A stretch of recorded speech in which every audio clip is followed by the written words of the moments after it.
Torment and chill, everyone. I don't have the beard, but I do have the power of the Torment and Chill shirt. What's going on, everyone? It's Azor Ahype here. I'll be joined shortly by J.R. Rowley. He's going to be joining us for this discussion on the first 3 episodes of Game of Thrones Season 8. We're going to talk about predictions, theories, all that. We're going to talk about what we think is going to happen within the first 3 episodes of Game of Thrones Season 8. And of course, I released the video yesterday talking about some of the things that we are going to see within the first few episodes. Let's see who's in the live chat. I see we did get a pre-stream donation there. We have Yensid, this ain't no party, this ain't no disco. Thank you for the $5 donation. We have Christy of Oldstone, who is now my wife. We are getting married, everyone. Announcement. I don't know when the wedding date is going to be, but we are getting married. Daisy Kowalczykowski.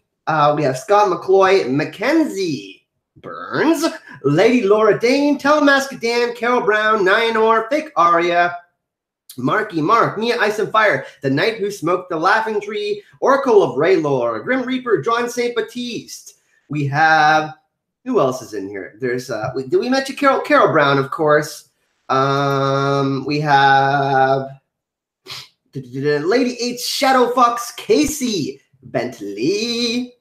We have Talamaska Dan, who I already mentioned, who has been, you know, he's a Sansa lover. We love Talamaska Dan, and we're gonna go into it. So JR is gonna join us in just a moment, and we will. But for the meantime, let's chat. Let's talk about Game of Thrones Season 8. All right. Sorry for keeping everyone waiting so long. The Grim Reaper. Okay, so Game of Thrones Season 8, the first few episodes, they're going to be really interesting. I think the first episode is actually going to be quite a long episode. I think we're going to get, you know, the biggest premiere yet. I'm actually hoping it'll be 90 minutes long. There's so much that has to happen, but of course, I think they're saving a lot of the time for the big battles in the season. Obviously, episodes 3 and 5 are going to be the huge battles. The Battle of Winterfell is supposedly rumored to be in episode 3, and then in episode 5, we were supposed to be getting the Battle for King's Landing. Both of whom are directed by Miguel Sapochnik. Very, very excited about that.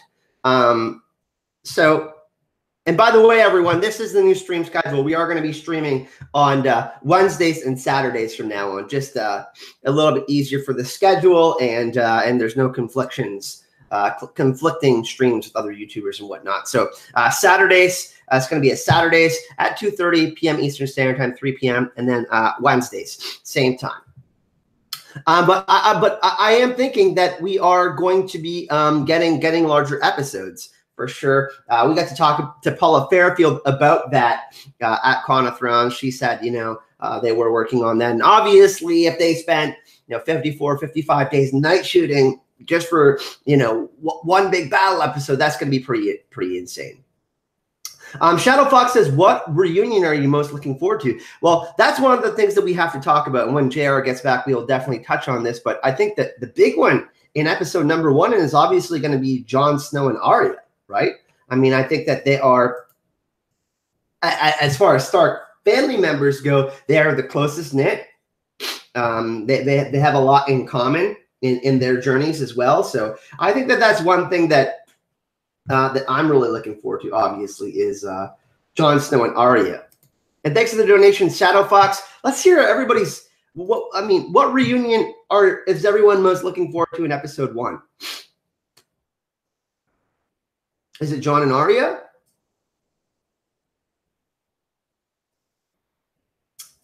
And Carol Brown has just made a donation. Just saw the Game of Thrones concert. What new music will we hear in Game of Thrones Season 8? Well, I mean, I think that we're going to hear the true Jon Snow theme, which is going to be really interesting. I'm really excited for that. Going to be a mix of Stark and Targaryen music. We've kind of already seen some previews of that in different moments throughout Game of Thrones Season 6 and Season 7. So I think that that's going to be one big thing that's going to be revealed. Obviously, one of the bigger things that is going to be revealed is when Jon Snow's true parentage is revealed. That kind of music, those big fantastic moments. Sorry, everyone, I just got to get a Kleenex real quick. I pet a cat and now I'm having allergies.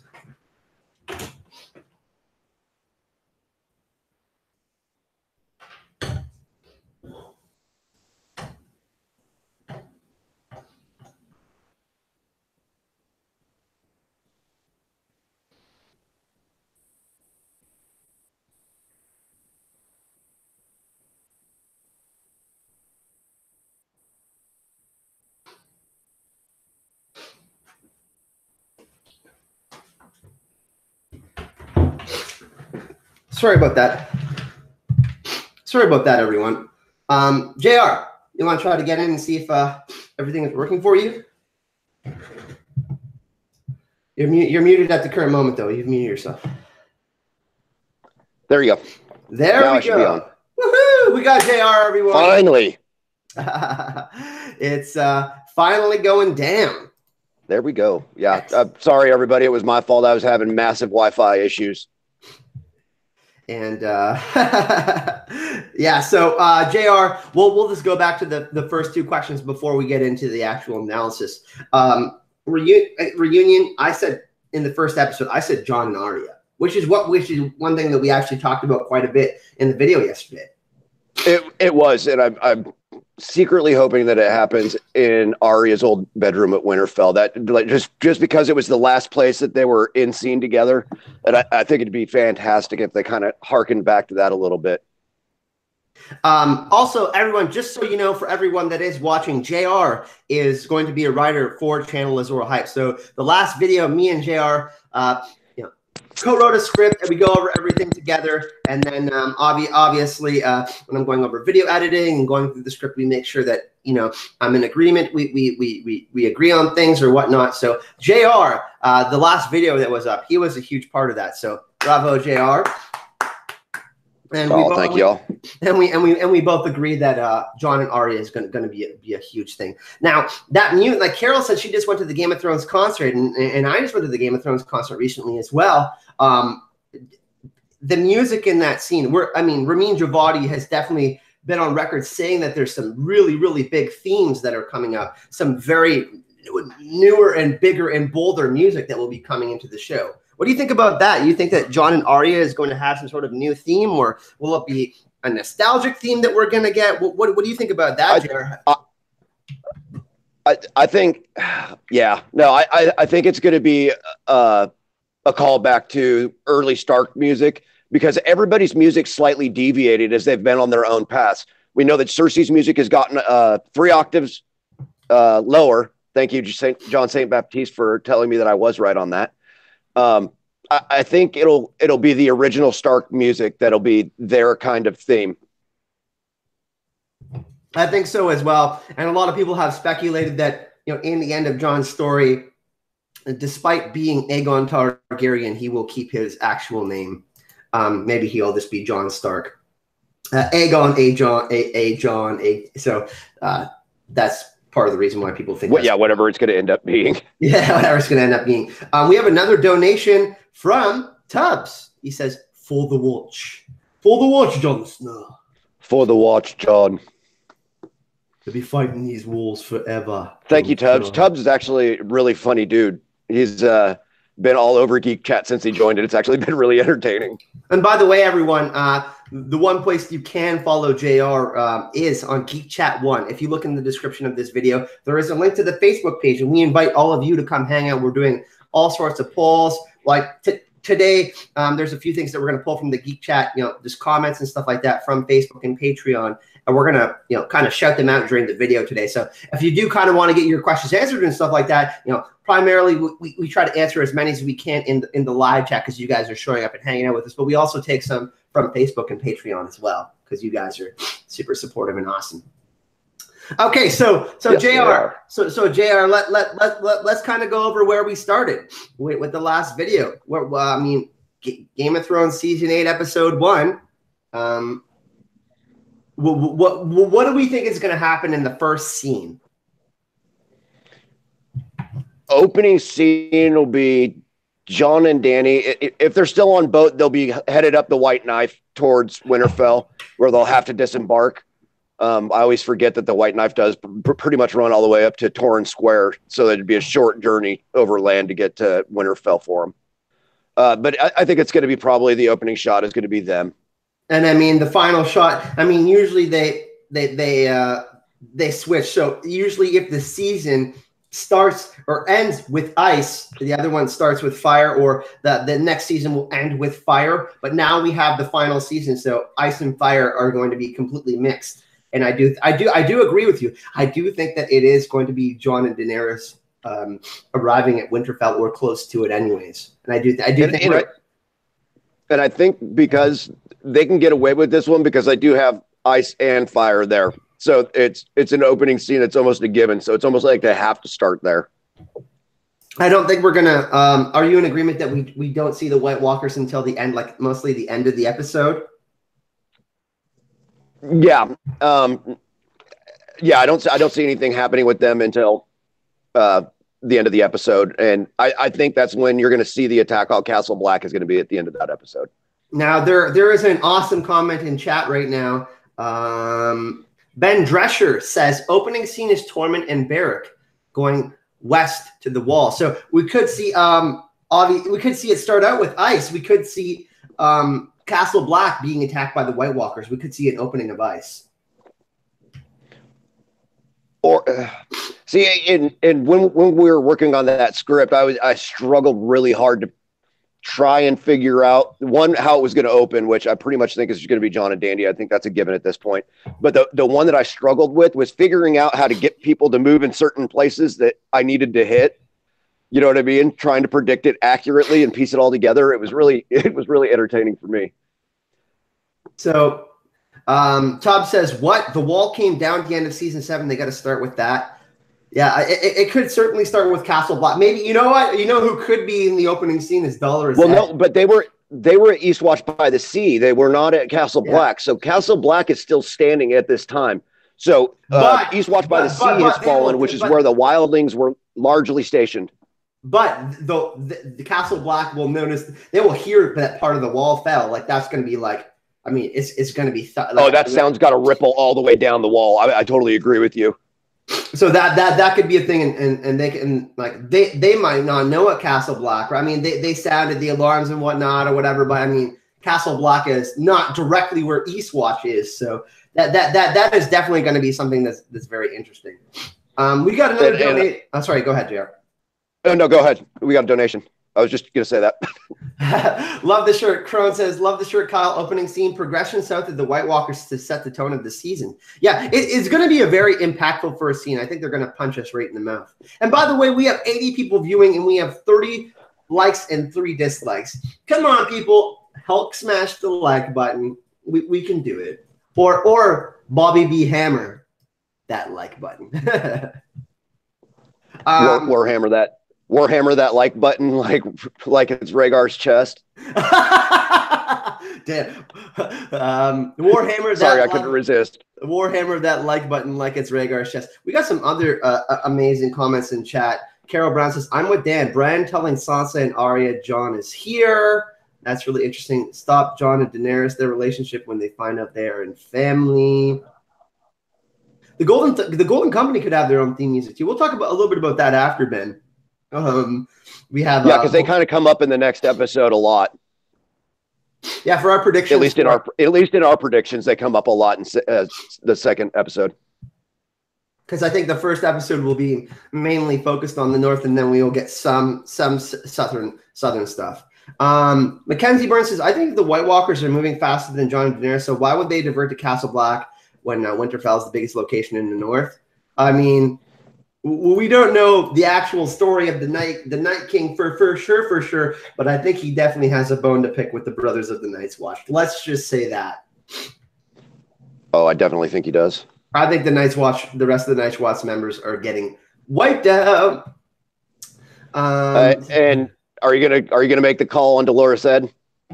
Yeah, I think so. Live or die, people. Is the Dolores Ed going to bite the dust? Balor Morghulis. He is 100% going to die, and Jon's going to see him as a white at some point in the season. What are your thoughts on that?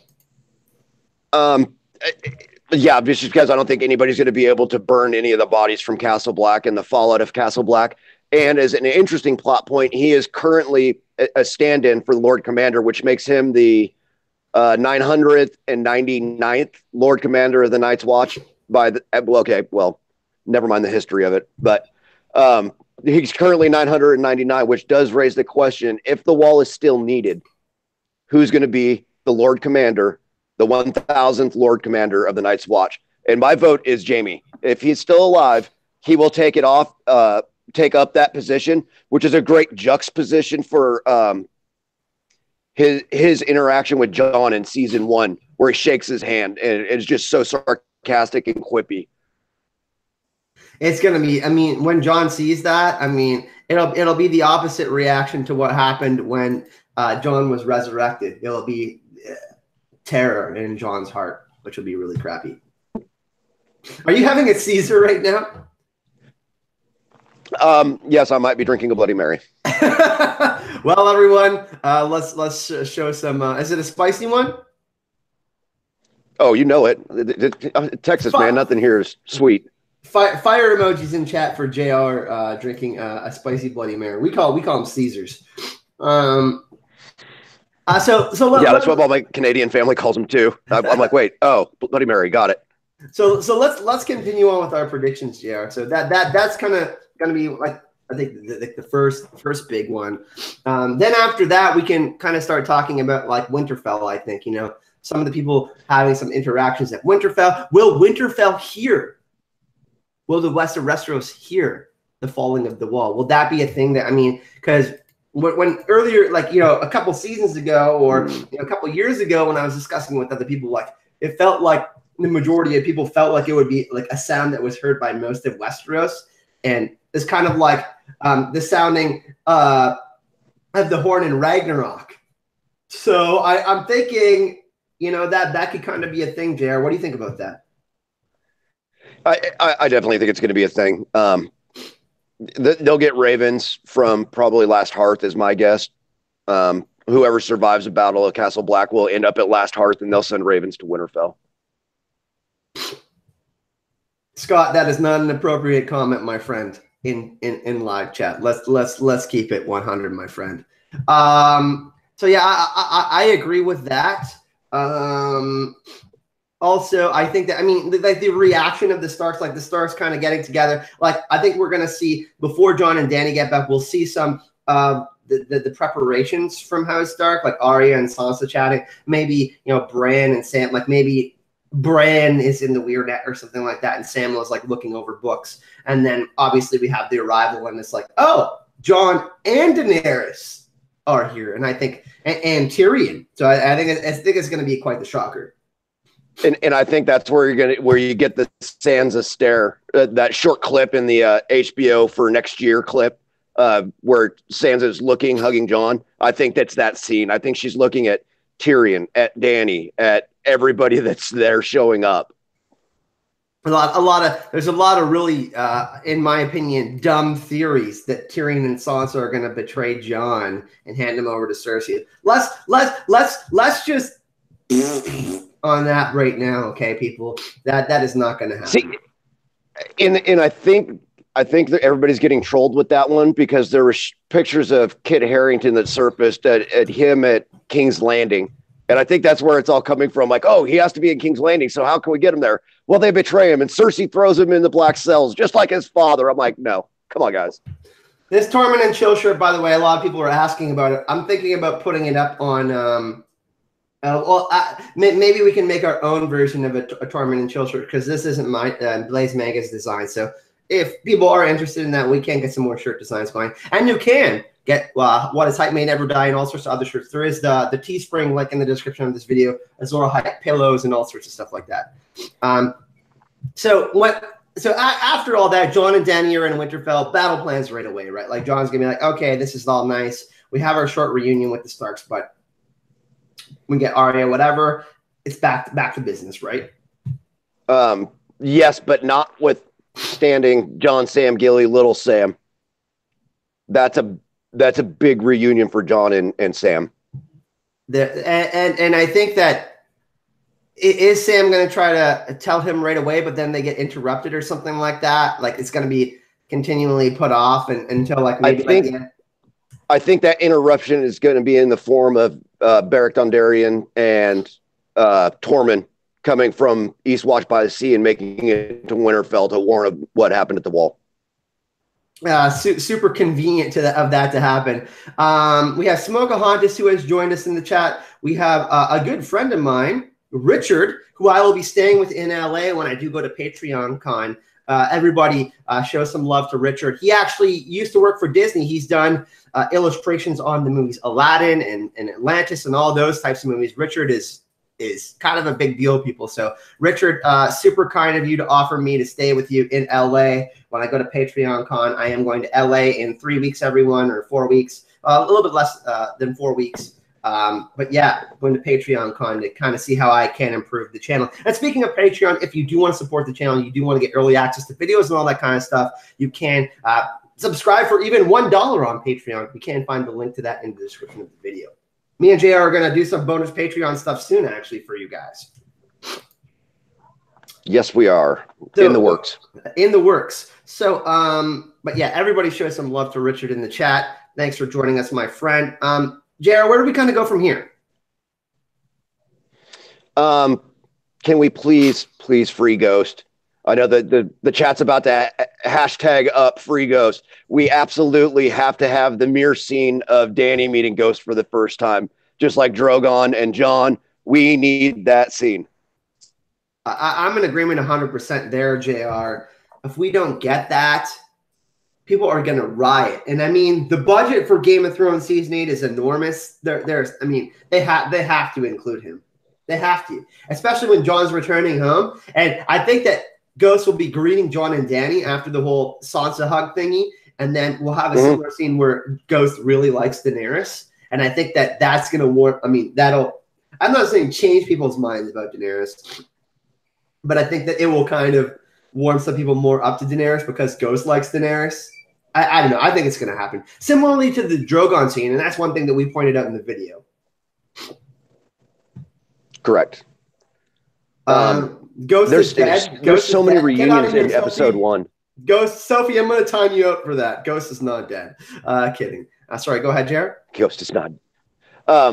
There's so many reunions in this episode, and one of the other ones that I really can't wait to watch is going to be Sandor Clegane and Arya. Oh my God. Because we got that kind of mama papa scene with Brienne and Sandor when they're walking towards the dragon pit, and Sandor's like, "What? She's alive?" And he was like smirking, and then obviously Sandor said, "Hey, who's protecting her?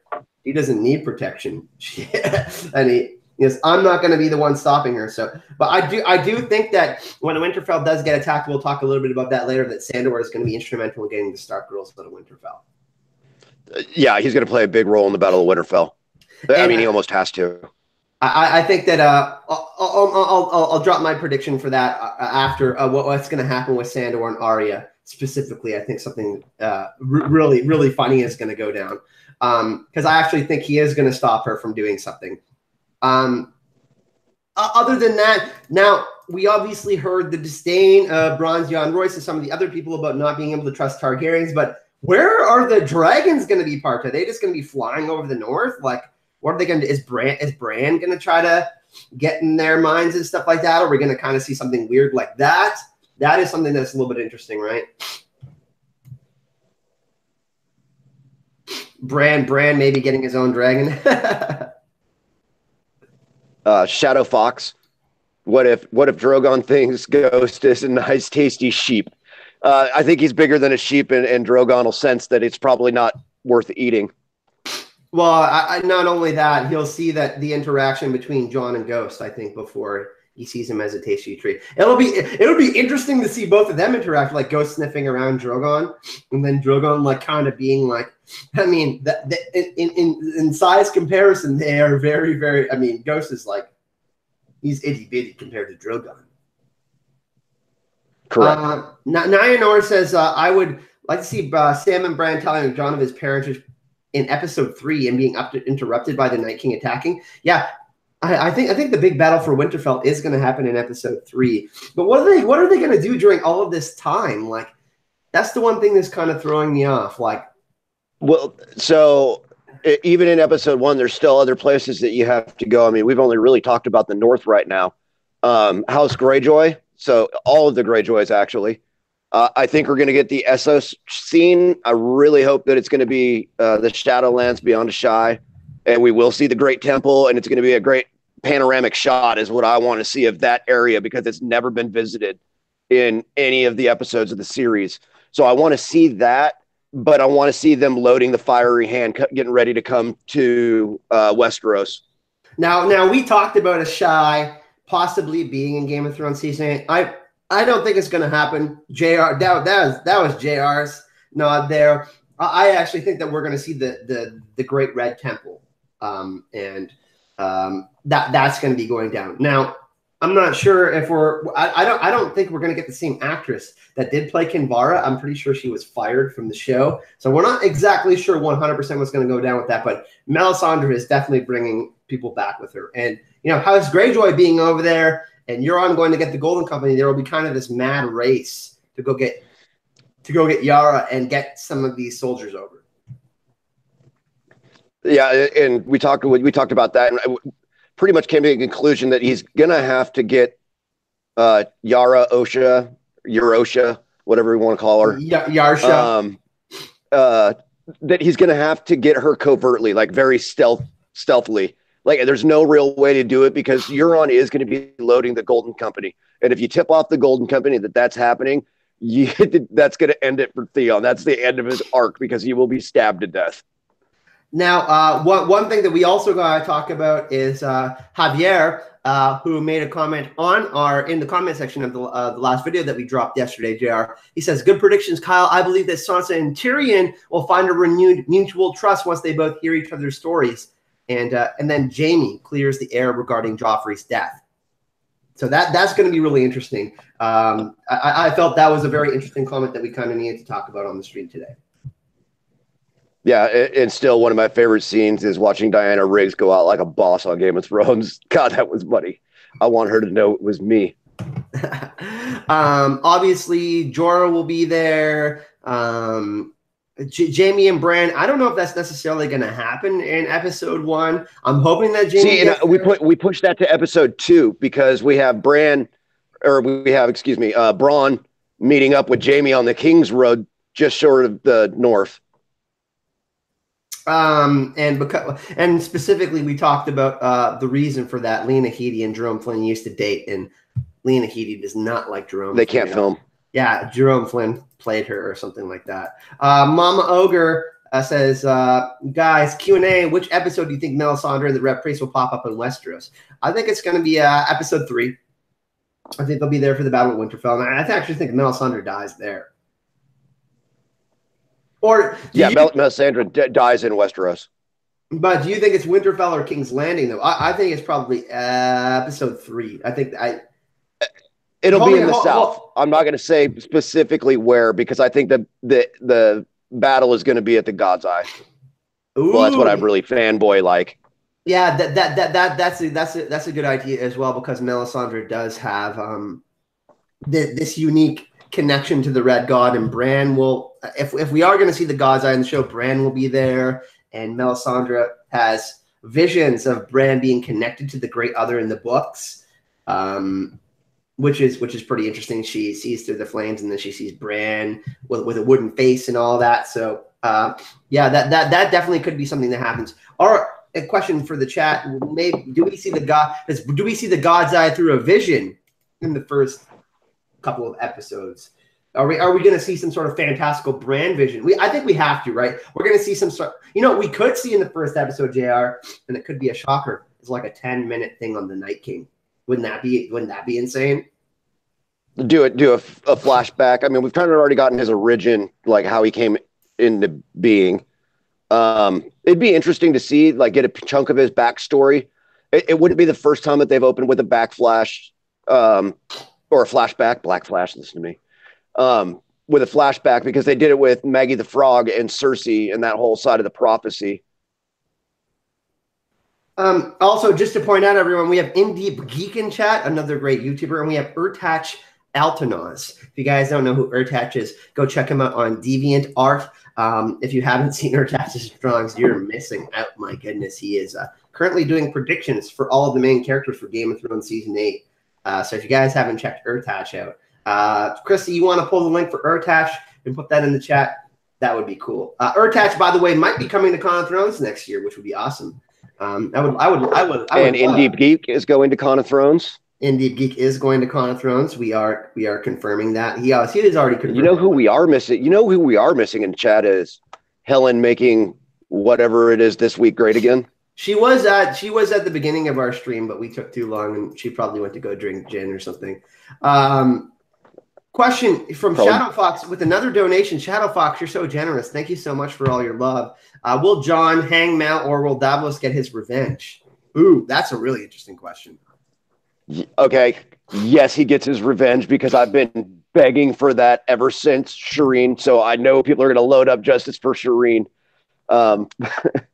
Hashtags in the chat. No, I really want Davos to do it. I want him to fumble for a sword. I want that sword to be Heartsbane when he grabs it. I want her to get run through. I want the fiery hand to watch it. And I want Kinvara or another head priestess to say, no, this was the path. And when he pulls it back, I want that sword to be damn Lightbringer. But here's the thing, though. I think that her bringing the army of Red Priests over and doing all that could be something that maybe. Sorry, people, just blowing my nose here. Just want to show you guys something that Jon maybe reconsiders because of all the help. Because they may be in a bad way, and then she kind of comes to the rescue and helps them out, and then Jon has no choice but to spare her. Yeah, but I don't want it. I know you don't want it, JR, but we often don't get what we want. So easy, Rolling Stones. Yeah, I could actually see her getting spared just for that reason, for having another 1,000 warriors for the fight. So I don't want it. She needs to die. By the way, we have 100 people watching right now. We hit that 100 person mark, and we have 44 likes. Hit the like button, people, if you are enjoying this live stream today. Mackenzie Burns has a question. Will Jon and the North be upset when they realize that Daenerys did a similar thing, killing Tarly's like heiress with the Starks as a father-son punishment? That is a huge thing. And I don't know if Sam's going to be necessarily too sympathetic about his father dying, but I think he will have a moment of like, whoa, like, hey, that's pretty intense, Obviously, his brother decided that he wanted to go with his father, and he'll feel sad about that. But I think Sam has perspective, and he realizes that can't really be something that he dwells on. Yeah, no, I don't think in what needs to happen, it's going to be a small piece to pay. I mean, it is what it is already. In agreement. Hopefully, Dany will get killed for her many sins. Wow, that's absolutely brutal of you, Talamaska Dan. That's rude. That's rude of you to talk like that. But no. I think Dan wants everybody to die. That's what it comes down to. He wants ultimate carnage, kill them all. Dan is Mad King, no matter what you say. Dany, Sansa, he wants so many people to die. Talamaska Dan is just a bitter. Lauren's Corner, we will get to that. We will get to that maybe in another episode. We're talking about the first 3 episodes today. So we're kind of just focusing on the first 3 episodes today, everyone. And we're actually, when is the next video coming out? Probably Monday, JR?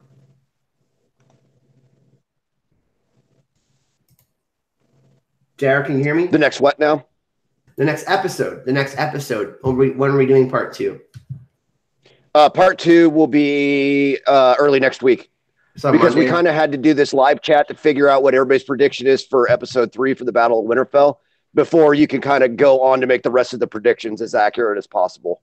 So let's get to the end, like more of the end part of episode 1. What do we think is going to happen there? We do think that the Night King is going to go conquer Last Hearth. We do both agree on that. Yeah, but we put that into episode 2. The final scene of episode 1 will be Castle Black, and that'll be the end. So that will be. I mean, what is it? And by the way, everyone, what does everybody think about that? The end of episode 1, we get kind of it ends with ice, and maybe episode 2 ends with fire. Yeah, they're going to alternate each episode. Do we think that episode number 1 is going to end with something to do with the White Walkers? Let's see. Let's see what everybody says in chat. I think they almost have to end with the White Walkers, because then we roll into episode 2, and this one's another David Nutter directed episode, and that's the first thing that we have happening in that is the arrival of Jaime at Winterfell. That's going to be a big thing, because Bran and Jaime, Tyrion and Jaime talking about Cersei's plans, and Bronn and Tyrion.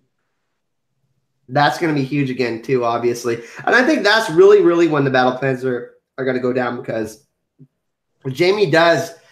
The second episode is a big plot-driven episode, because you got to get all the pieces in the right places for the Battle of Winterfell. So there's going to be a lot of moving parts. I think we'll be jumping around quite a bit filming-wise. Like, we'll be in King's Landing, we'll be in Essos, we'll be somewhere on the ocean with the Golden Company and Euron, with Yosha and Theon. Everybody's got places to get to right away. Yeah, I agree, and I think, obviously we'll talk. We're going to talk a lot about episode 3 here, but when episode 3 starts, it's going to be like they're going to have like one conversation, and the White Walkers are going to arrive. You know what I mean? Anime lover. Let's talk about this. This is a big one, JR. I think when Arya sees Gendry, she will hit him, maybe ask him why Jon and not Robb. I don't see that happening at all. Do you?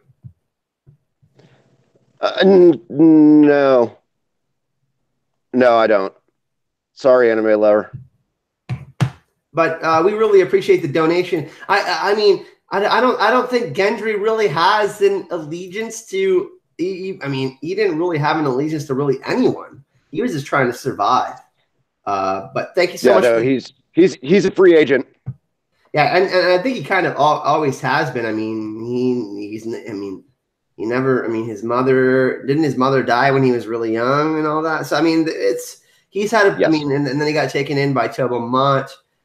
So I don't think that Gendry necessarily will. I don't think that Arya will feel that way. I think that she'll just be happy to see him in general, really.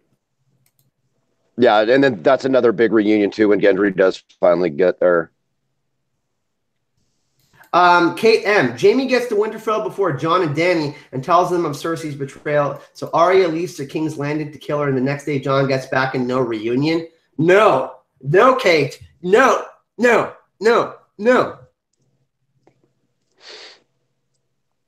Absolutely not. Kate, no. All the survivors from Castle Black will stop at Last Hearth and give them a warning, and then they'll continue heading to Winterfell. Whoever's left. So episode 2, obviously, Jaime is going to get in there. He's going to talk about Cersei. I think we're going to get a lot more of Cersei in episode 2. We really didn't talk about her in episode 1, by the way. She is going to be making some plans of her own. We'll be seeing the plans of Winterfell and the plans of Cersei, and that'll kind of be going back.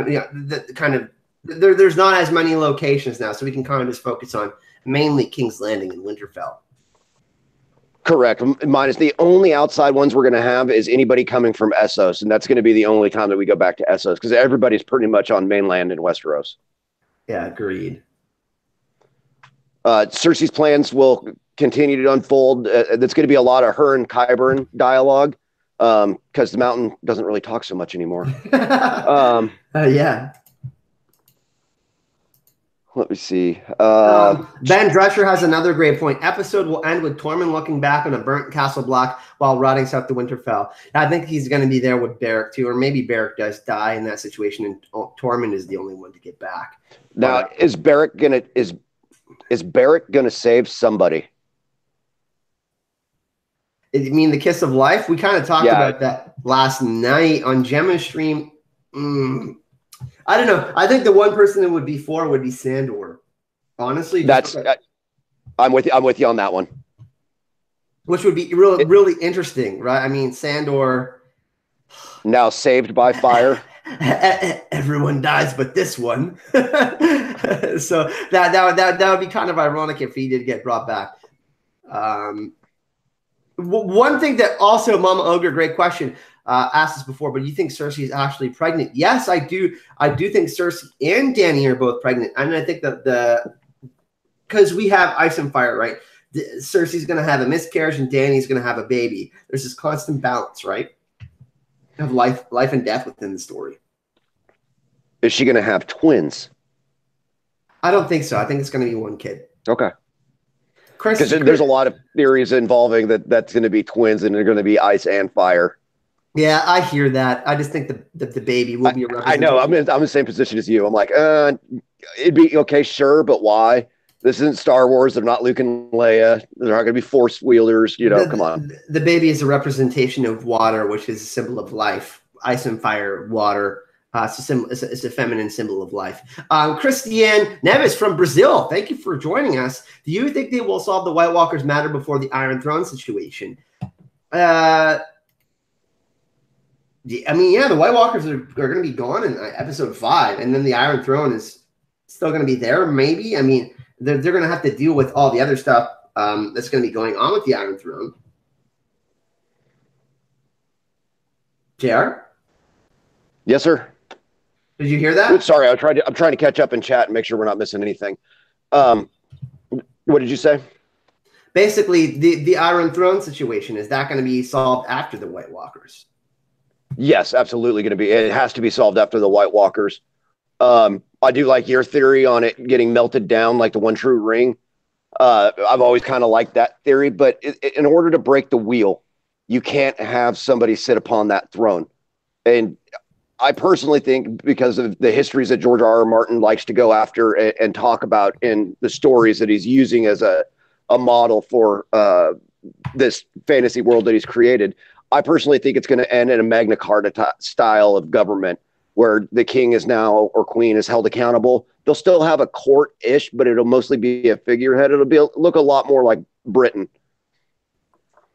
Yeah, the unification. Oh, well, I mean, the kingdoms of England and the unification. I think that. I mean, I think that the Iron. I mean, early on in the season, I think that we're going to see Cersei. This is one thing that we want to talk a little bit more about. Is that Cersei is going to be going more and more mad. You know what I mean? Progressively matter. Yes.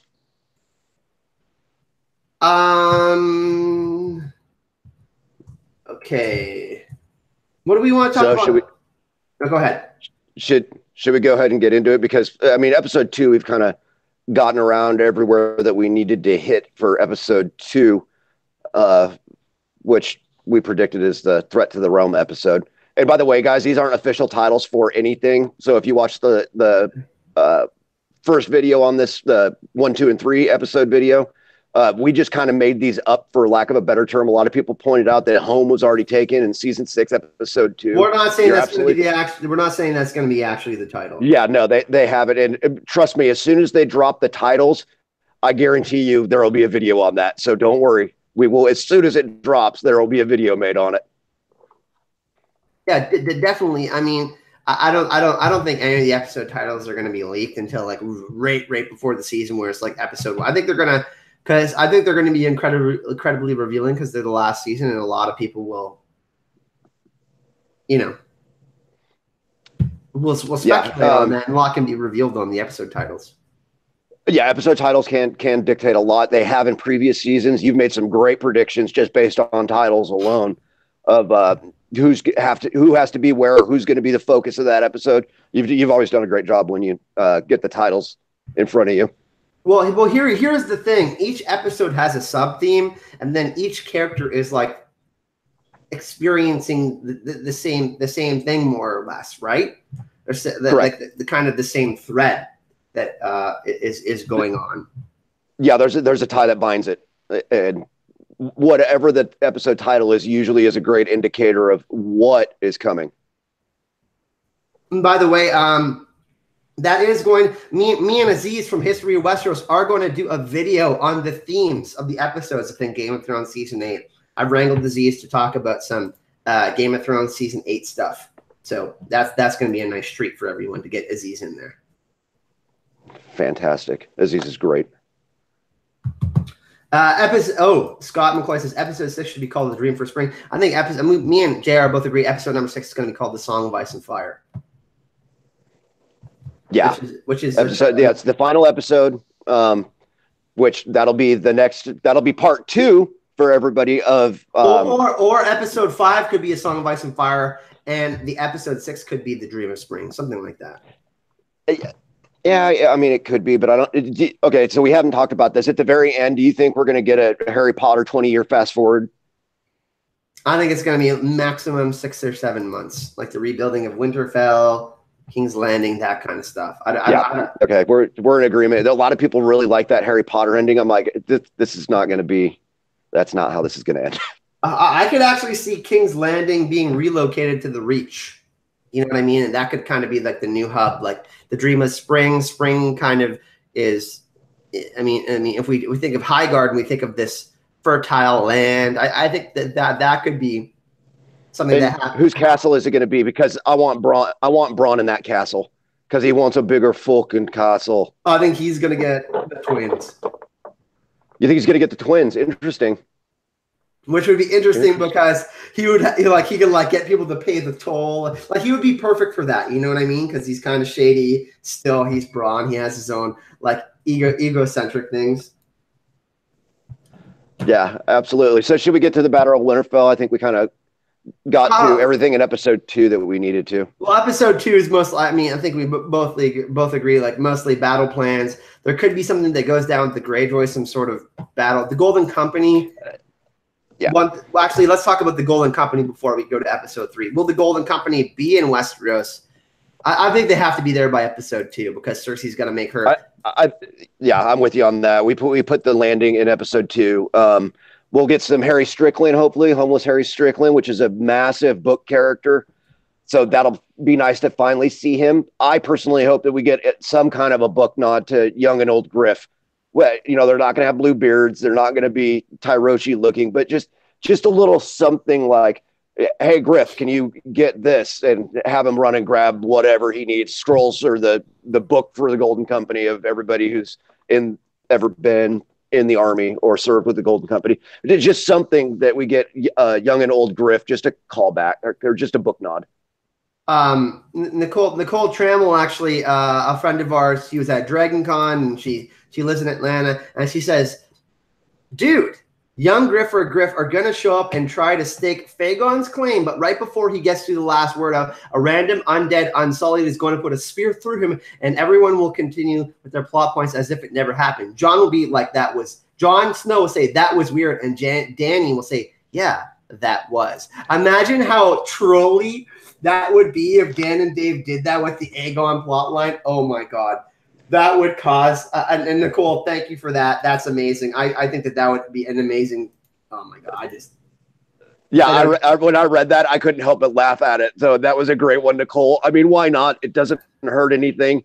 It finishes off some other plot points that royally got screwed up in the show, like Dorne. Why not? I'm totally for it. If they slip that in there, I will absolutely die laughing. And Nicole called it first. You heard it here first. Nicole made that prediction. Nicole Trammell, by the way, a member of our Geek Chat and friend of the channel, been a long-time subscriber. Sophie Griffin, another question about the Golden Company. I'm going to go get some tissues here, JR. Do you think we will get any elephants with the Golden Company? Will there be like, as they are described in the books, will we be getting some fan service for that? I think we will get some fan service for that, y'all. With as big as the budgets are, they're going to be spending a lot of it on CGI, obviously minus paying actors, but all those talented creators and artists that are building these, fictional animals. If they can do zombie polar bear, which I thought was absolute garbage. I'm sorry, D&D. I don't know why you thought that was necessary in this, like at all.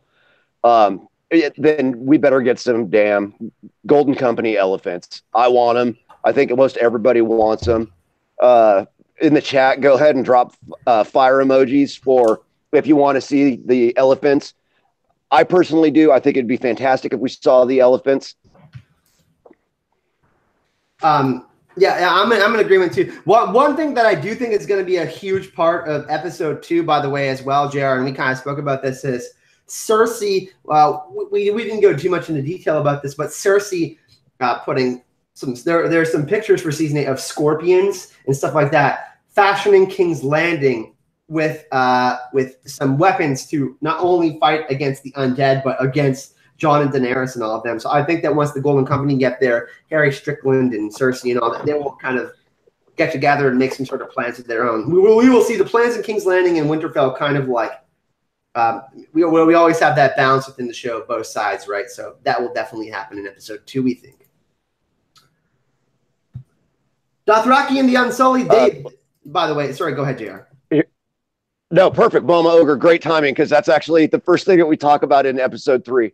Well, one of the first things. So I personally think that, anybody would be a fool to meet the Dothraki in the open, mounted cavalry, meant to ride hard and fast.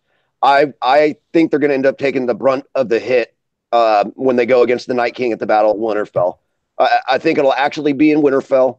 And Colin and I talked about how would you defend Winterfell, because you can hold Winterfell with 500 men. It's pretty well documented. It's repeated. It's a common theme throughout of it. Theon talks about it, that your father always said you could hold Winterfell with 500 men. And he sends a raven out to Pike to tell his daddy, to tell his sister to bring me 500 men so I can hold this damn castle in the north, which doesn't end well, because that's where Ramsay comes in and decides to have a field day with him, and we get Reek.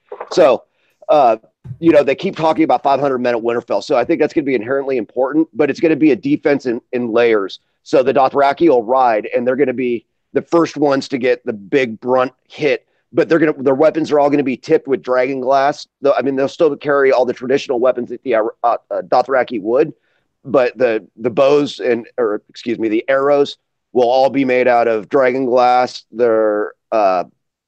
All their weaponry will have dragon glass on or in it, which means they can kill whites, but they can't kill walkers. Now, the interesting thing is about the Unsullied specifically is they are trained to have they are trained to be side by side, much like the Spartans. But the Night King and the undead really changed that, because he can just raise people from right under them even. So that completely changes the plans of how everybody fights. The side of the living, really, they can be surprised by anything. Really, it's just craziness. Yeah, that battle, the opening battle sequences, which will take place outside of the walls, is going to be absolute chaos. And for the reasons that you're talking about, you're dealing with magic users in a sense, necromancy. You have them raising people up inside of your own ranks. Like, it's going to be hell. The way that the Unsullied fight, which you're right, just like the Spartans, their strength is each other, and it's going to be hard to maintain a fighting posture like that with it. And I think when they make the retreat, it'll come out of the center. The Dothraki will turn around and start heading straight back along with the Unsullied. And I think the rest of the northern armies are going to collapse the flanks into the center and kill any remaining whites in a sandwich as they get closer and closer, almost like a Battle of the Bastards style, but not quite. But when you fold your flanks in like that, you get a perfect crossfire and nobody can get out, and then everybody else will rush back to the gates of Winterfell. But the Night King will just be like, yeah, here we go again. He'll do his little dance, like that little meme. He'll be like, duh, duh, duh. And by the way, JR, you said that Unsullied, their strength is being together. That's what I think about this community, the Hype and Love community, the Game of Thrones community. Our strength is each other. I just wanted to point that out. I know it's kind of cheesy, but I do believe and a little cliche, but it's so true. I absolutely, this is probably one of the most endearing fandoms to me, and it's because we all love it so much. Like, and what other fandom is going to pick apart a damn lawsuit paper just to see what we could get out of it? You know what I mean? Like, wait, what does it say about the episodes? How many episodes is he in? We are all huge fans, and we all support each other. I mean, there's a ton of content creators, and everybody gets along. I mean, there's a couple little, personality conflicts here and there, but it is so fantastic to see a community like this. And I've been a part of other fandoms for a long time, be it Star Wars or being a brown coat for Fireflies, if anybody else is in there like me. This is really one of the more inclusive fandoms that everybody just is so mutually supportive.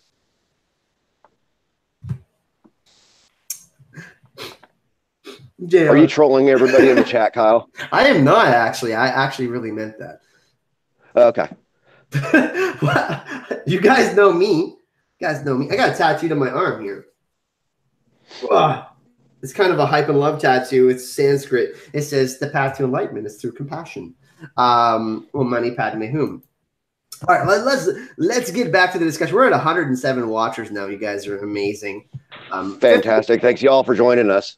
And for everybody in chat, shameless plug, Geek Chat 1. If you haven't joined Geek Chat 1 on Facebook, go in the description of this video. This is where you can find JR. JR is on the channel quite a bit, and like I said, he is writing for the channel now. He is a big part of this community. Go check him out and say hello in Geek Chat 1. That is JR's page, so make sure you go say hello. And of course, if you do want to support the channel, shameless plug, Patreon is awesome. We do have some awesome extra bonus content coming for all of you. Okay. Yes, and don't forget to jump on Marvelous if you can. I'm pretty sure everybody in the chat has already liked and subscribed to Marvelous. I have some videos coming up for that. I'm doing a Captain Marvel trailer reaction. I'm going to go over everything in the trailer. Really excited about that. I have some people coming on the channel. We're going to talk about Spider-Man Far From Home and the Sinister Six. We're going to talk about Venom that is coming up really soon. We're going to go see that. We're going to do a live movie review for Venom, all sorts of stuff. So Channel Marvelous, if you don't know, is my second channel that I launched. And there's going to be other people that are going to be helping out with the channel and making content as well. Gemma has made a video that we're going to be releasing as well. And Simon from Blaze Manga has already done a podcast with me, so that's going to be awesome. But basically, and we've done an Expanse podcast, which got uploaded on my Azor Hype channel, but it's also going up there. We're going to cover the Expanse, Star Wars, Marvel, and the DC universe. And anything like, if The Witcher comes out, we'll cover that there. All of the other awesome franchises that aren't Game of Thrones. And we have season 3 of Daredevil coming up here shortly in October. So I'll probably do one for that trailer that just released because it is so great. I love that trailer. It was fantastic. Oh my God. It looks so good. And we still have to do a review for Iron Fist season number 2, which was awesome. Way better than season 1. Like, they finally started getting fights right. I was so happy about that. So back to Thrones here. Urtach had an interesting comment I'm just going to throw up here. Speaking of the battle, so I think that it's going to be quite obvious that some people need to evacuate. Not everyone can fight like a Jon Snow, like a Brienne of Tarth, like an Arya. And I think that what we need to realize is that where are they going to retreat to? Is it going to be King's Landing? Well, Cersei's going to have the gates closed to King's Landing. So they're going to have to retreat south. And the Eyrie is and Urtach mentions the Eyrie here. Is the Eyrie going to be a spot where they can go and be safe? As long as Bronn doesn't have climbing spikes and 10 good men, I think the Eyrie is probably the safest spot to be in for non-combatants. Now, the thing is the group going to split up? Like Sansa, is she going to go to the Vale? I think Sansa's going to stay. Winterfell is her home, and she's made that abundantly clear in the later seasons that, all she wanted to do was go home. So I don't think she can abandon Winterfell personally, which is also going to force probably Tyrion to stay. But Varys, probably maybe Sam, but certainly little Sam and Gilly will be sent. I think they're probably going to send Knights of the Vale as their armed escort to get all the non-combatants out, whether it's children, the small folk, everybody that doesn't need to be directly in combat. So here's the prediction that I wanted to talk about earlier with Arya and Sandor. So you just spoke about how Sansa, a lot of people think that Sansa is going to betray Jon and all that. Her home is freaking Winterfell, people. She understands how the mistakes that she's made. Sansa isn't going to turn her back on her family now. Are you crazy, man? No, it's not going to happen. You people are nuts about Sansa. It triggers the hell out of me. She's not going to do it. I'm telling you, believe what I'm saying right now, okay? Now, not only that, Arya is going to want to stay, and Jon is going to need all the good fighters that he needs. He needs as many good fighters. Sandor is going to tell Arya to go, okay? He's going to say, or she's going to try to stay fighting too long, and Sandor is going to help Arya get the hell out of there. Because Sandor is the man. I actually completely agree with that one. Completely agree. She's gonna be so like she's gonna kill a White Walker first of all, and she's gonna be going nuts. But she's not gonna want to leave Winterfell, and then Sandor is gonna have to get her out of there. That's the one thing I wanted to talk about earlier, because Sandor said he wasn't gonna stop her from doing anything. He's gonna have to stop her from fighting because she's literally going to be like so intensely focused on trying to save Winterfell. She can't do it alone. So that is the one. No, she can't do it. And I wonder if there's a crypt escape that they haven't talked about. I kind of feel like there might be a way to get out from Winterfell from the crypt. And that's another thing too. Like, is there a secret entrance in the crypts of Winterfell? That is one thing that we haven't really talked about. When Jon finds out his true heritage, whether it is in episode 1, 2, or 3, one of the biggest moments in the season, is he going to go down in the crypts? More than likely. Is he going to go in front of the heart tree and reflect and clean his sword like Ned did? That is something that can definitely happen. But the crypts of Winterfell are going to be huge. And it is definitely possible that they find a way out of there. And Bran is really instrumental with that. Now, JR, one thing that we do got to talk about, there's 2 dragons on the side of the living, and then the Night King has his dragon. What's going to happen there? Is Jon going to ride a dragon for the first time in the Battle of Winterfell? There's so many great theories out there on what actually needs to happen in the Battle of Winterfell. I don't think the Ice Dragon, I don't think Undead Viserion will make it out of the battle. I think they need to take that chess piece off the board, so to speak. I don't think he makes it, but I think in order to do it, you have to sacrifice another one, only leaving Rhaegal. Or leaving Drogon, I mean. I think Rhaegal goes down. So, but does Bran interfere with the Night King getting Rhaegal? And then Bran gets a dragon somehow? I think so. I don't necessarily want him to warg a dragon because they have almost a human level intelligence. It's kind of been alluded to that they are very, very smart. Man, and by the way, as much as I want to, sorry, go ahead. As much as I want to see Bran warg a dragon, I just don't think it's going to happen. But something needs to happen to interfere with Undead Viserion and getting the Night's King on the ground and off his back. By the way, everyone, there has been like what 7 different plot leaks now. The plot leaks are garbage. Okay. If there is some stuff right, it's because people are guessing it. Okay. Let me tell you that. The newest one is the worst fan fiction I have ever heard. Okay? It's really bad. Let's just get that out of the way right now. And this is not a plot leak channel. But you know what we could do, Jared? Let's ask the chat if they want this. Would you, all in the chat, want me? I will, if you want, I will take a look at the plot leaks and I will debunk the shit out of those. If you want me to, I'm not saying I don't personally enjoy looking at that shit. People send it to me and I get spoiled all the time because people are jerks like that. But if you guys do want me to take a look at them and debunk them, I will give my 2 cents on why I think most of that stuff is not going to happen. Yeah, I don't think we should debunk them. I think we should just leave them alone out there. And the internet is dark and full of trolls. No, I think we should just leave them out there. Like we spent a lot of time developing these episode scripts, so to speak, that we think is possible to happen. And this is all completely based on our knowledge of the show, knowledge of filmmaking, knowledge of actors, knowledge of the books, the history and influences that George R. R. Martin has that has helped write these massive sweeping epic of A Song of Ice and Fire. I would personally stay away from anything that's season 8 spoilers crap. Like, this is actually our best guesswork. John St. Baptiste made a great prediction. Tyrion rides Darashin piggyback form into the Battle of Winterfell. Everyone, it's confirmed. Asher Dane is in Game of Thrones Season 8, everyone. You heard it here first. So yeah, and a lot of people in the chats are saying that no, if you made a plot leak video, I would just skip it from Daisy. Yeah, I think we should just stay away from him, bro. Let's just make actual speculation videos and not read out stuff. Anyways, let's 90% of people don't want to do it, and I don't want to either. Yeah, let's continue. Okay, so this is where we get into. We both agreed that Jorah died in the Battle of Winterfell, and we're both hoping that there's a callback to the Tower of Joy, with him being mortally wounded and telling Jon, "You have to promise me you will take care of her. You have to watch out for her.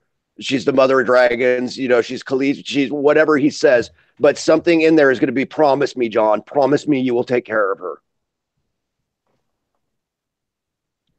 Sorry, I was just typing something in chat. I'm not usually rude about something, but I decided to say something. History repeating itself. I could definitely see that, Jorah. I mean, someone is going to sacrifice or at least try to protect Jon. A lot of people think it's actually going to be Jaime Lannister, because the last conversation that he had with Rhaegar Targaryen, Rhaegar told Jaime that he was going to call a council, and Jaime has always regretted not being able to protect his and Elia's children. So that is something that possibly could happen, but I think Jaime is more likely to protect Bran or someone else. So I think that Jorah, the connection that they made with Jorah telling Jon to keep Longclaw last season, Jorah knows that Jon and Daenerys are falling in love. It's pretty obvious. Oh, absolutely. And, you know, that exchange when he gave him back Longclaw and said, "No, use it to protect your family well." And that's a great foreshadowing for what is coming. And everybody kind of knew it was going to go down. We didn't know it would be Boat Sex 1.0. And there's a lot of requests apparently for Boat Sex 3.0, Kyle, in case you haven't seen that. Oh, by the way, everyone, the excerpt from Fire and Blood that's coming out very soon. Would you like us to cover that? I would love to talk about that, because that is like something that is canon. Okay, I would love to talk about. That is canon, and the last paragraph is the most telling. Everything about Silverwing, I was like, "Oh crap!" Okay, so this is a game changer. Hell yeah! Let's talk about fire. If everybody in chat take a vote, if you would like us to cover Fire and Blood, put a fire emoji in the chat, and we will definitely cover that for you. Urtash says, "All I want from this season is Bran facing Jaime. The things you do for love." Oh damn! And Bran saying that's Jaime. Yes, that would be a deep cut. That would be so fantastic. I'd be in. Jaime would get lightheaded. He'd be like, "Whoa!" He would be like, "What the hell is going on?" That would be Bran's like Olenna Tyrell moment. Just go ahead and drop the glasses down. Put them on, tell Cersei it was me, but that would be Bran's like boss moment. By the way, everyone, the last and Ben Drescher, I get what you're saying, but we can stop with the hate for other channels, man. Let's not do that. And a lot of the other channels are our friends. I mean, both big and small. They are friends of ours, and we actually do all get along and try to collaborate. Or try. Yeah, absolutely. I mean, so yeah, we don't hate on other channels. It's not a thing we do. This community, like we've talked about several times, is very inclusive. But the plot leaks are really bad, guys. They're just not good. And if it so turns out the Game of Thrones season that is true, then, well, we are going to cry. Okay? Let's just say that. Oh, yeah. The winter is coming. No, the tears are coming. By the way, the last video was around 18 minutes long. I know some of you have been asking for longer videos. I usually do them 7 to 10 minutes long. But we'll take another vote in chat right now. Do you guys like longer videos, or do you like the 7 to 10 minute videos? Would you prefer 15 to 20 minute videos? Or do you like the format that I was sticking with before? That's one thing that we wanted to do today as well, JR, when we were talking about these episodes. Yeah, absolutely. You know, and there's a lot that goes into these scripts, especially when you're doing predictions like this and poring over source materials. So, they actually lend themselves quite well to longer videos between 15 and 20 minutes. I think the last one came in at what, 17:30, almost 18 minutes, something like that. 15-minute video, 15 for videos, and so 15 to 20-minute videos, 7 to 10 minutes. 15 to 20 minutes is long. Long is fine by me. Peter Griffin, 5-hour long live chats. Apparently he wants us to camp out all day doing it. Yeah. Okay. I just want to get some feedback from all of you. We do really. Dal Talamasca, Danny, you're such a troll, man. The one we always try to make sure that we know that we can't please everyone, but we do try our best to make everyone happy. That answers my question for the day. The night it smoked the laughing tree. Okay, so back to episode 3, the Battle of Winterfell. Let's make a few more predictions. Some major deaths are going to happen this episode. Correct, and we kind of left it open-ended in the video because we wanted to hear from all the different platforms in our community that we have set up. From the channel to Patreon. Don't forget to subscribe and like. Follow. You can make, even a small bit helps.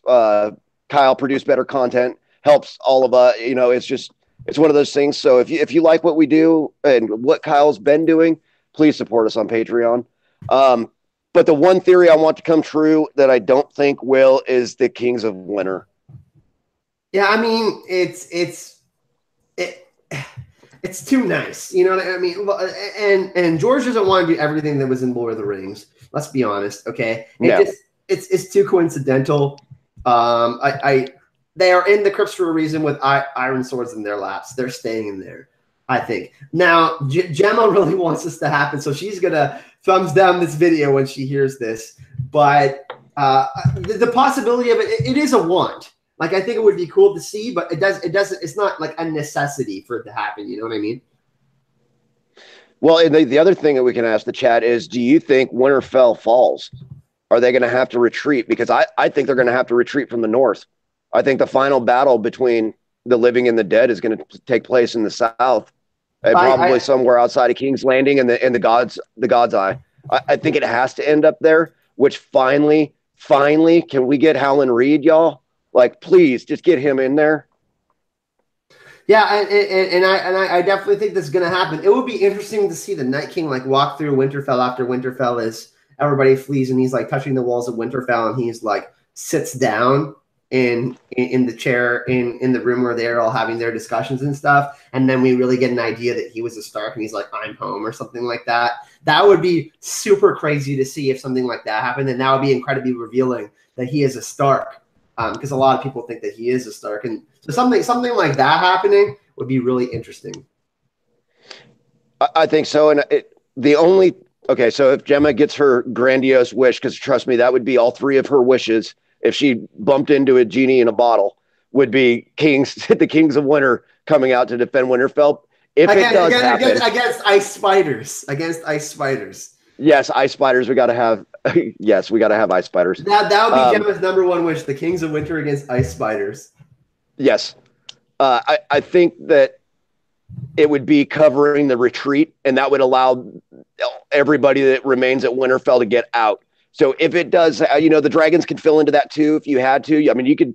They basically torched the set at the end of filming the 54-night sequence of the Battle of Winterfell, and they had the largest green screen on site. I think one of the largest in the industry for sure for television. I'm pretty sure it's the biggest one. Yes. And I could see that being necessary for either aerial dragons, or for the only reason that I'm giving this any validity is because of that giant green screen and needing it for the Kings of Winter. Yeah, I'm in agreement too. Y'all are so hype in the chat. Whoa, I got a y'all out there today. You guys are having. I've been. Yes, I'm rubbing off. Everybody loved that. I got Kyle to say y'all. Oh my God! I mean, not only are Aziz and the Shay and all them from the south rubbing off on me, but you guys. I've been down here for 6 weeks, and now I'm being assimilated into the U.S. right now. Resistance is futile. You will be assimilated. Now, one thing that people were questioning in the video was we said that Bronn was going to be lighting an arrow and it was going to be a field of fire. There is correct, which we can kill whites with, but you can't kill walkers with it because they bring the cold with them, and we've seen them put out flames before. But you can drop a massive section of whites all at once with the fire. And they will have like tar. They'll have like tar and all sorts of wood around and yeah, they'll be launching flaming tar balls with chunks of dragon glass in whatever they can get dragon glass in or fire on is going to be hurling out of Winterfell during that battle. Because someone was like, "What the hell? Why are you saying that? Arrow can't just light the field." No, we did. We wanted to explain it more in the next video. And by the way, the next video we are going to talk more about the episode 3, 4, and 5, and then we're going to do a huge one on the last episode. So part 2 is going to be on the Battle of Winterfell again, and so it's going to be a huge one because 3, 4, and 5 those are going to be huge episodes. And then we're going to do a massive episode on the final episode because I think the final episode is going to be like almost 2 hours long. Which and the final episode is D&D's because Miguel Sapochnik is directing 3 and 5. David Nutter has the others, and then D&D are closing out what they started. So it'll be interesting. Yeah, no, go ahead, JR. You're good. Oh, yeah, no, I think it'll be really interesting because there's a lot of stuff that needs to happen well, I'm not going to spoil our next video. I'm not going to pull a Indie Geek and spoil the next video of what we think. So I'm going to stop right there. I'm shutting up. Throwing down on Indie Geek. Sorry, Robert. Apologies there. No, Robert, we love you, but it always cracks me up when you're like, and I'm about to give up what my next video is. And it always cracks me up when you do it. But sometimes it's so hard not to when you're on a live stream. So what we're going to do, we are going to do another 15 minutes open Q&A. This will always, when we do these things on Saturday, there will always be a Q&A session right at the end of the live stream. Like we try to answer as many as we can during the live stream, but obviously me and JR have a specific amount of things that we want to talk about and get you guys excited about. So we didn't talk about everything that we talked about in the episode, but if you haven't went and checked out the video, it dropped yesterday, and it's called the Game of Thrones Season 8 Endgame Theories, episodes 1, 2, and 3. And that was dropped yesterday. So you can see it right on the channel. When you go right into the video section on the channel, you will see it right there. Okay, and it is pinned to the top of Geek Chat as well for anybody that's on there. Geek Chat number 1. If you guys haven't joined, guys and gals haven't joined Geek Chat number 1, we have me, In Deep Geek, in there. Rawrist is in there. Helga, she's super cool. She comes and hangs out. Chrissy is in there. Carol Brown, George Sartiano. We have Raised the Alba in there. Simon from Blaze Mang. We have a really cool community of people in there just hanging out and chatting, not just about Game of Thrones, but about Marvel, Lord of the Rings, The Expanse, whatever. All of that is in there. So let's open up. Yeah, Aziz and Ashay are both in there, which I was super stoked. And yeah, Rara's coming in. She like started chatting today. I was like, yes, she's in there. She actually just made a comment. She made a comment. So it says, put your screen name from YouTube. So we have a thread that says, put your screen name from YouTube in the comment section. And Helga said, PewDiePie. I was like, oh my God. And then I nearly spit out my drink when I saw that because I thought it was really funny. Because she's got over 100,000 subscribers. She's like, Rawrist is well known, and then I put she was a presenter at the first Nashville Con in 2017. She was there, but didn't make it to Dallas last year. So we hope we can see her again. And by the way, we want to see everybody. She's going to come on the channel, and we're going to talk about some Star Wars stuff hopefully sometime too. She has another channel called Star Raw, and she does Star Wars stuff as well. So if you guys haven't subscribed to Indie Geeks channel, Gemma's channel, in Rawrist, Race to Alba, any of those people, Blaze Manga, make sure you go check out those other channels. Awesome other content creators out there as well. Okay, so let's take some questions. This one's just for her because everybody knows what this is. Oh, yep. James and Chris from Smokescreen are awesome too. Got to meet James twice. Chris didn't get to go to Con of Thrones last year, unfortunately, but Chris also makes awesome content. He's pumping out videos as well. Okay, so let's take some. Okay, Ben Dresser said, "Do you think the Golden Company will also attack Winterfell during episode 3?" I do not think so. No, I think they're going to be still in transit to Westeros. Probably get the meeting between Harry Strickland and Cersei in episode 3. Probably at the tail end of episode 2, though. We could get an Ironborn showdown, maybe like a Battle of Blackwater or something, but don't want to spoil too much for the next episodes. I actually think the Battle of Blackwater 2.0 is going to be. I gotta stop there. The fleets. Yeah, I think there could be a Battle of Blackwater 2.0 possibly a little bit later in the season. And I definitely think that is possible with everything that's going on. And Euron's strength is at sea. He can fight on land, but that's not his forte. I mean, he's a seagoing fair. So yeah, no, it's got to be on the water.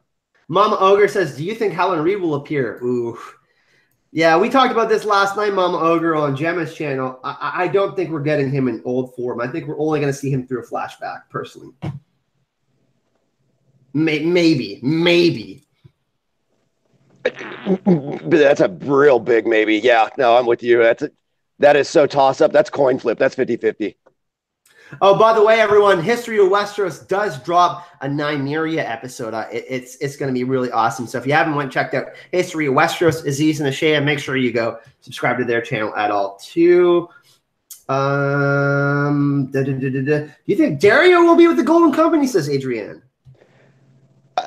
As fan service, yes, because he's not a member of the Golden Company, he was with the Sons. What was his sellsword company? Maybe. Maybe. Yeah, maybe. He if he makes an appearance, it's in like one episode. NK do you think we'll hear the Night King speak? I do think we're going to get some Night King backstory for sure. Whether we hear him speak or not, it could be kind of like it could be kind of like the Rhaegar vision, where we find out he's a Stark, but we never get to hear him speak. But we find out that he has a family, that he had a family that loved him, or something like that. I don't know. So White Walkers can and do talk. Just to clarify that, their voices sound nice, so they can speak, but they speak the old tongue. The children of the forest tongue is what they speak, but it's very hard. I don't think any of the modern men or women could understand what they're saying. Maybe children of the forest could. I definitely. I mean, in the show they talked about. We actually interviewed Paul Fairfield last year. If you go and watch the interview with Paul Fairfield from Con of Thrones 2017, she actually talks about how Scroth was scrapped in the show because they felt like the Night King was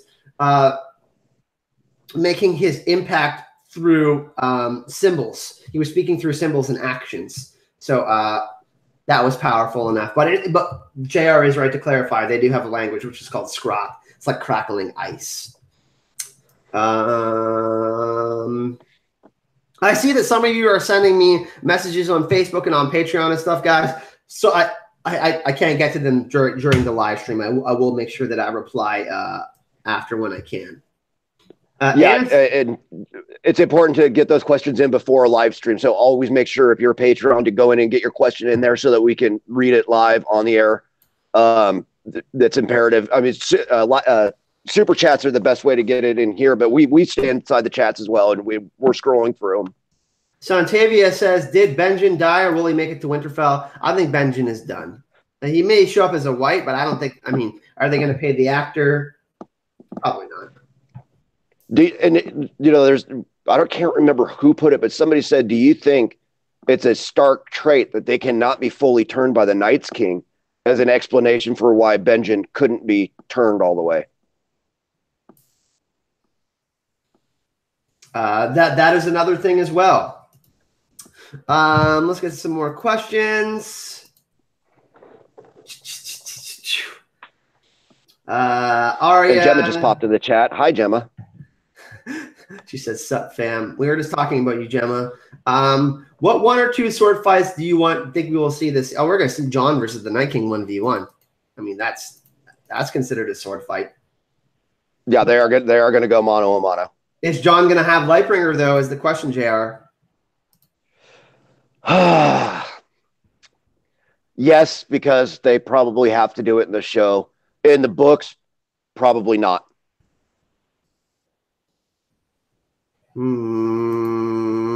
I still think they're 1v1ing in the books as well. You think so? Okay, interesting. You think wildlife will play? I think that Ben meant wildfire will play a part in the Battle of King's Landing. Yes, I do. Absolutely, yeah, absolutely. Cersei's in love with it. I hope she tries to drink it. Absolutely, yes. Absolutely, everyone. Absolutely. Yeah, Cersei's in love with wildfire. And nope, can't spoil the next video. Okay, shutting up. Gendry, Carol Brown makes a comment. Gendry makes Valyrian armor. What do you think about that? Yes, I think we will get forging of Valyrian steel in the show. I think it'll be developed more in the books and what happens to make that happen. I think it'll be glossed over in the show because they need to expedite getting to the battle.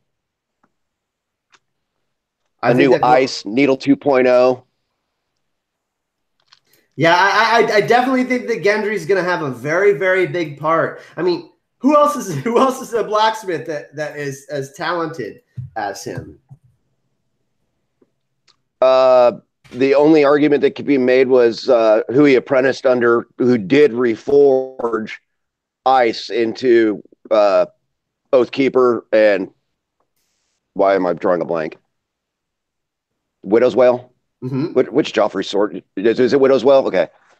He had so many swords over the years that I can't keep track of all of Joffrey's damn swords.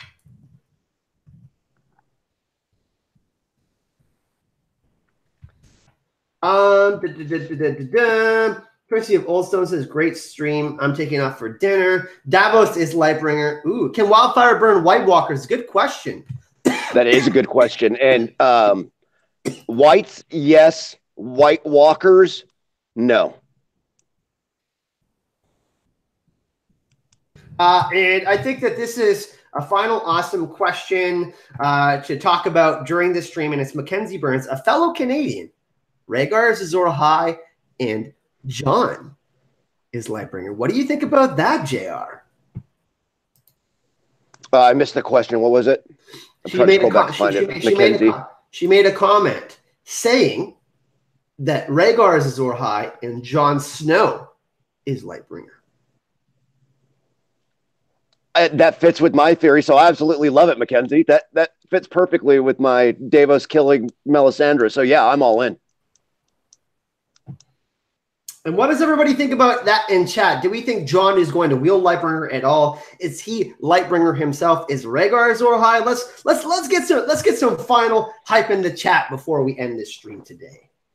Right, Jaime's another common one that everybody talks about as being a possibility. I personally think, just like Kyle does, that it's actually going to be multiple people fulfilling that prophecy. Absolutely. Gemma says. It's absolutely. Absolutely is the new word that we're going to use here on the channel. Gemma did I do that or did you do that? You said that. Damn it. You don't even remember? Wow. I'm trying to get through all of you. Wow. Yeah, I know. Everybody's so hype in the chat. It's so great. And Gemma and I are going to have a rap battle to the death in Vegas. It is known. That one's good. Or Nash Vegas, not Vegas. Nash Vegas. I'm agreeing with the Night Who Smoked the Laughing Tree. There are multiple Lightbringers and Azor Ahais. Yeah, people are going through an Azor Ahai like transformation. It's a transformative moment. Lightbringer is a transformation. I'm in agreement with that. But man, we couldn't get to all your questions today. You guys were so hype in the chat today. If you are still here and you really enjoyed this video, like this video, of course. It really helps out the channel, seriously. When you like a video, the more you guys like a video, the more the videos get seen. Of course, after this video is over, if you guys have questions for the next live stream, make sure you put them in the comment section if you do want them featured in the video, specifically big questions that we missed today. So if we did miss some, we try to get to as many as possible. But it is, if you guys would keep us here for 10 hours if you had the chance, and which we will do sometime, I'm sure. We will try to Like at the end of season 8, we'll do a total drinking panel, and we will go ape for 8 hours on what just transpired. Yeah, we will do. Maybe we will do like how many hours is in Game of Thrones season 8? How many hours Game of Thrones season 8 is? We'll do that many hours in the stream or something like that. That would be a lot of fun. I'm pretty sure we get a lot of people on board for that one if we plan it ahead. Oh, like 7 or 8 hours? That would be really crazy. Yeah, and Lightbringer could also mean hilarious.